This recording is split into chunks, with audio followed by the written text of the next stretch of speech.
歡迎大家嚟到小窮仔頻道。今日係2026年1月25日星期日。以下由我小窮仔個朋友仔小窮美同大家睇下每周小窮仔新聞天地新聞撮要啦。第一則新聞資料來自1月25日 RTHK 新聞。我哋睇下個標題先。標題係美國多州受冬季風暴吹襲，當局呼籲民眾注意保暖及儲備食物。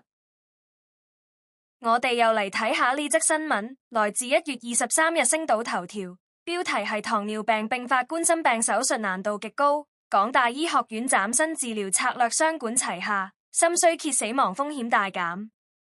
第二型糖尿病患者常併發複雜的冠狀動脈疾病，治療棘手且風險高。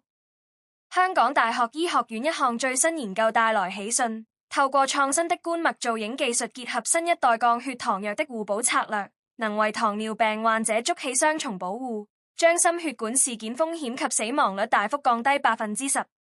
對於同時患有第二型糖尿病與冠狀動脈疾病的病人，他們的血管往往因為動脈粥樣硬化擴散而出現多處的狹窄或阻塞，使得心臟科醫生在動手術時充滿挑戰，難以將所有阻塞的血管完全重建。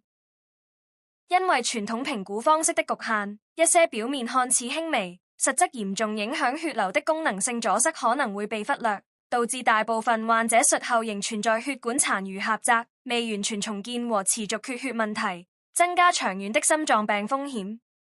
為了解決這個難題，港大醫學院臨床醫學學院內科學系臨床教授姚啟恒領導的研究團隊，採用了一項名為 CAFFR 的嶄新影像分析技術，透過用常規的冠狀動脈造影圖像，就能準確計算出每一處狹窄對血流的實際影響。醫生因而能夠真正掌握血管阻塞情況及缺血原因，並能制定更有效的介入治療方案。